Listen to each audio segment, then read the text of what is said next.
Fishy, fishy, fishy! What's going on, fishy friends? Rich here on a Friday night doing what I'm going to entitle the world's riskiest fish room unboxing ever. I got a box here that was supposed to have been delivered to me. I think it was supposed to arrive on Tuesday, and today is now Friday. It's a box of what hopefully is something still alive that was being shipped from Arizona to New York, and it spent about 4 days in Washington State for no good reason. So, let's open it up and see what we got.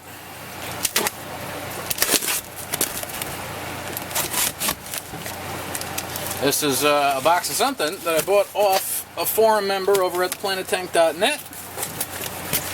And with any luck, I've got something that is not completely dead in this box.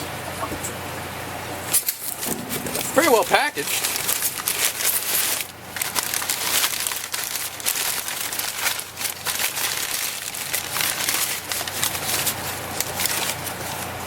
Let's see, here we got a couple of assassin snails.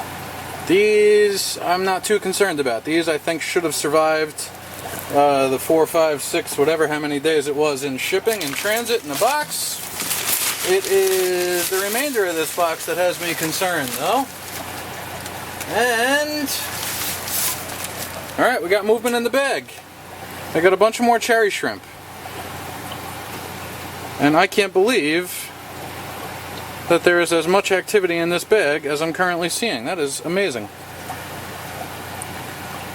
The risk was worth it. So, I got some more cherry shrimp that I'm going to try in the same tank I've tried cherry shrimp in the past. Cherry shrimp are supposed to be a relatively easy shrimp to keep, and yet I've had absolutely no luck keeping them. Here was a little cool pack that was included in the box, and I mean, I wouldn't say it's cool anymore, but apparently it did well. I believe I'm supposed to have 40 shrimp in this bag. I don't know if I see 40 in there or not. But there's a decent amount of movement, so I'm pretty happy about that, considering how long we waited. So anyway, I've had a hell of a time trying to keep cherry shrimp in the past. They're supposed to be relatively easy as far as shrimp go. Easier than some of the Neocaridina species, such as, drawing a blank here, the crystal reds, the crystal blacks, and things like that.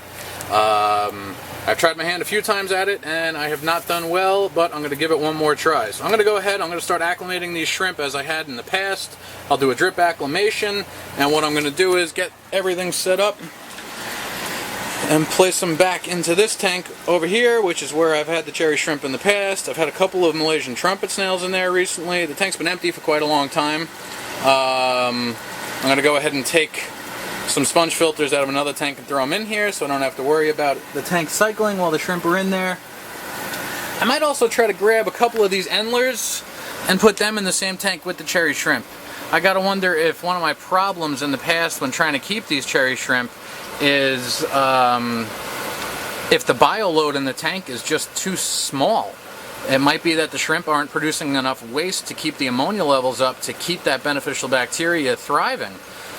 So maybe if I throw in a couple of fish with them, the fish waste will provide enough ammonia to keep that bacteria alive, and it won't cause the tank to go through a mini cycle and start that whole process of the nitrogen cycle over again.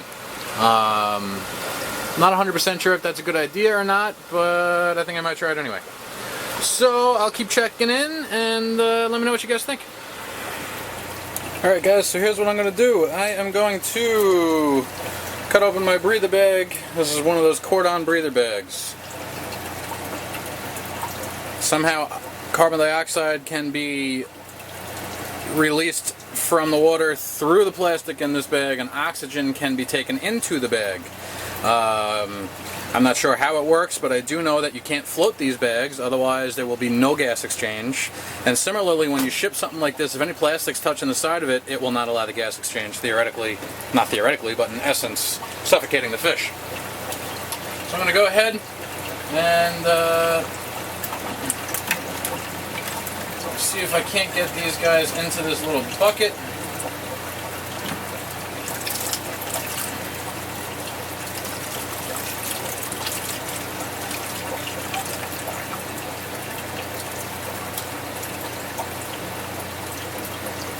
check my bag very carefully because these tiny little shrimp easily get lost.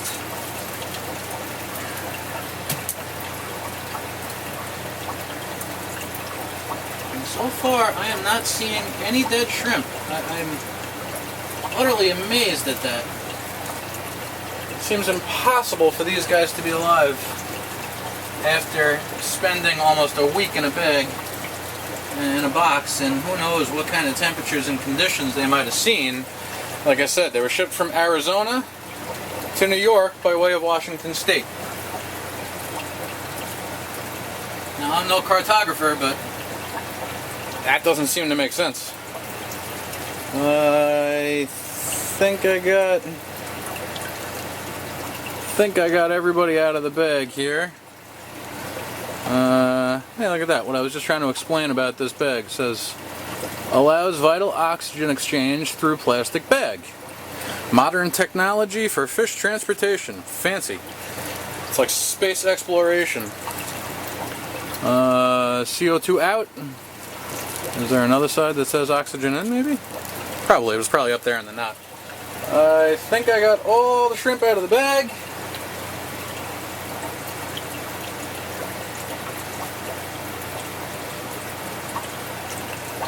Looks like the seller included a little bit of filter floss, presumably out of one of his filters, and there's a shrimp stuck in it that's still alive.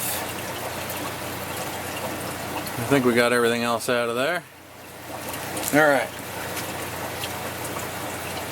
Now let's see if we can't take a slightly better look over here. Well, you see movement, right? Having trouble focusing into the bucket here. Maybe if I pull that bucket out. And again, I'm pretty impressed with what I got going on here, considering everybody looks alive. Alright guys, let me run. I'll check back in a little bit. Alright guys, so I have started my drip acclimation, which is just some airline tubing and one of these adjustable air valves. I got a line coming out of the tank into the valve so I can adjust the flow. You start a siphon, and you can turn down the flow from that adjustable valve and get yourself a nice little drip and slowly acclimate shrimp or any other livestock. I've also got a couple of endlers. I got one male and 3 of the relatively recently born fry. I got them in one of my little critter keeper cages, and I will acclimate them temperature-wise and probably do a slow drip acclimation for them as well.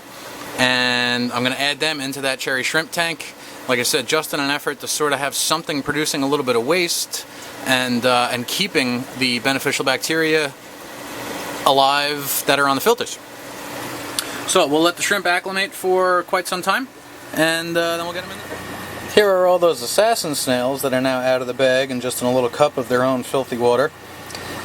Assassin snails are carnivorous. They will attack and eat other snails. They'll also eat anything else that's in the tank, essentially. If you keep any snails like Malaysian trumpet snails, which are very beneficial in planet tanks because they burrow through the substrate and stir up that substrate and prevent pockets of anaerobic gas forming. If you keep things like Malaysian trumpet snails, you would not want to put an assassin snail in the same tank with them. So I'm not going to put the assassin snails in there. What I am going to do is I'm going to throw a couple of assassin snails up here in the tetra tank where I've got a couple of pest snails, some pond snails. And the same goes over here in the 20 long with that female episto. You can see one of these, I'm 90% sure these are pond snails anyway. That guy there on the glass. And they start populating and exploding in these tanks. They were hitchhikers that likely came in on some plants that I bought from someone somewhere, either the snails or the snail eggs, and it was not something I was ever trying to keep, so I'm going to introduce some assassin snails and see if we can't get rid of them. Alright guys, so everybody's in the tank. I put a couple of endlers over here in this tank. 90% of the cherry shrimp are over here in this tank. There's one down there, one of those almost see-through ones that you can barely see.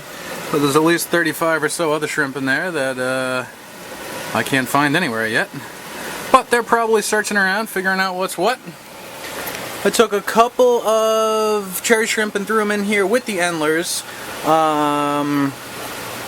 which I'm already regretting that choice, by the way. Since endlers eat their fry, I'm sure they will theoretically eat anything that fit in their mouth, to include young juvenile cherry shrimp. But a little too late for that now, I suppose. Can't second guess it because it's already done. I got cherry shrimp in the endler tank, and I put endlers in the cherry shrimp tank.